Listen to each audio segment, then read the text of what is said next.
Hey everyone, my name is Charlie and welcome to Fully Equipped.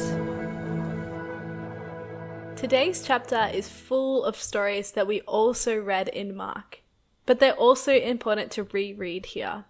Remember that Luke's focus is on Jesus being the king. He really highlights that here.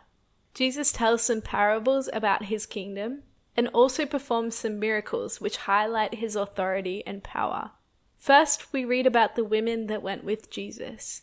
These women had been healed of different things, including Mary Magdalene, who had been delivered from demon oppression. There are a lot of different opinions about who Mary Magdalene was, and most of them are incorrect. Actually, all the Bible teaches us is that she was delivered from demons and that she was there at his death and resurrection. You may have heard that she was a prostitute, or maybe even that she was married to Jesus. These are not true. But it is interesting that Jesus is accompanied by a number of women from all different kinds of social backgrounds. Some of these women were even connected to Herod, who was the Roman governor. These women helped financially support Jesus' ministry and the needs of the disciples. Jesus is the King of men and women. Both men and women are called to spread the kingdom of God. Next, we read two parables that we also read in Mark, the parable of the sower and the parable of the lamp. The first one focuses on the different kinds of soil or people in which the seed of the gospel is sown. Different people respond in different ways to the gospel. Some will hear and not understand. Some will receive it, but when testing comes, they will fall away.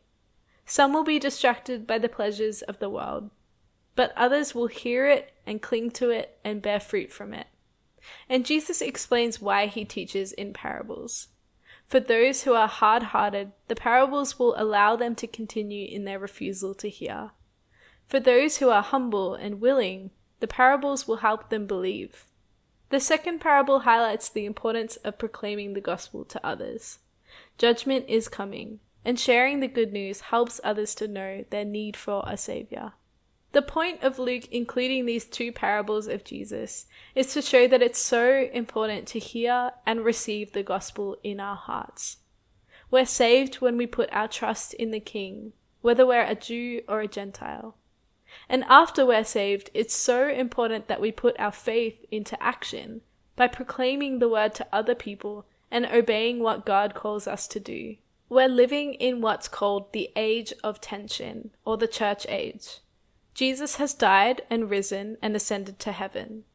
So we get to experience the kingdom of God now and all of the blessings of the new covenant.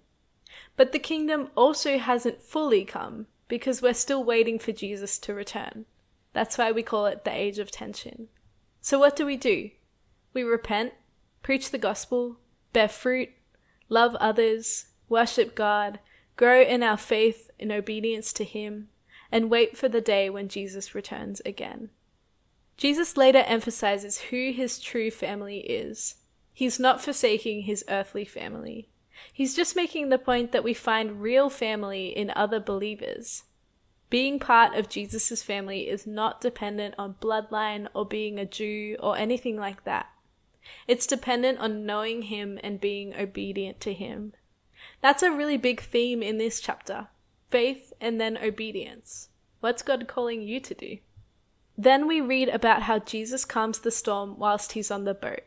It's the same theme again, having faith in Jesus, who is the king of the oceans and the weather and all of nature. Jesus was there when the oceans were made. He certainly has power to control them. Jesus also heals the man who is demon-possessed with many demons. That's right, he's the king of demons as well. He has complete lordship over them. They're not outside his power. Even though this man is full of many powerful demons, they still submit to Jesus. The demons recognize that Jesus is going to defeat them once and for all one day. And that's our hope too. All of the schemes of the enemy, all of the darkness and suffering and evil we see in the world will one day come to an end. Also, it seems like Jesus cast the demons out of this man in Gentile lands. Jews didn't keep pigs because they were an unclean animal. Jesus is going out to bring the good news to the Gentiles as well. So the man is saved from his demon possession.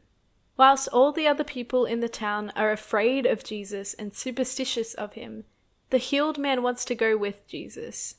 Jesus tells him instead to bring the good news of God to his city. The last story in this chapter is how Jesus heals both Jairus' daughter and the bleeding woman. Jesus has compassion and he meets the needs of those around him. Jairus is desperate for Jesus to heal his daughter, but on the way Jesus is interrupted by the bleeding woman. She would have been a complete social outcast, constantly considered ceremonially unclean, and not able to join for worship. She needed a savior. And that's the whole point of the law. We can't do it on our own. The law points towards the people's need for a savior. So in faith, she touches Jesus' clothing and she's healed. Not because Jesus' clothing was special, but because of her faith. Jesus offers the woman reassurance of her healed condition, and also that she's received spiritual healing. The bad news is that on the way, Jairus' daughter has died. Someone assumes that Jesus can't heal the girl anymore because she's dead. But Jesus proves that he has the authority over not just sickness, but death as well. He raises the daughter from death. He saves this daughter by bringing her back to life, and he saves all of us through his own resurrection. How does this equip us? Sometimes when we've been praying for something for a while, but we don't receive an answer, we give up. We begin to lose hope that God can do the impossible. Maybe you're praying for salvation for someone in your family, but it's been years and nothing's changed. Maybe you're praying for healing, but you keep getting more and more sick. Whatever it is, trust that God hears your prayers. Trust that he can do anything. Know that he loves you and that he's listening to you and that he has good plans. Let's be people who continue to pray in faith, trusting that God has authority over all things and that he's a good and wonderful Father.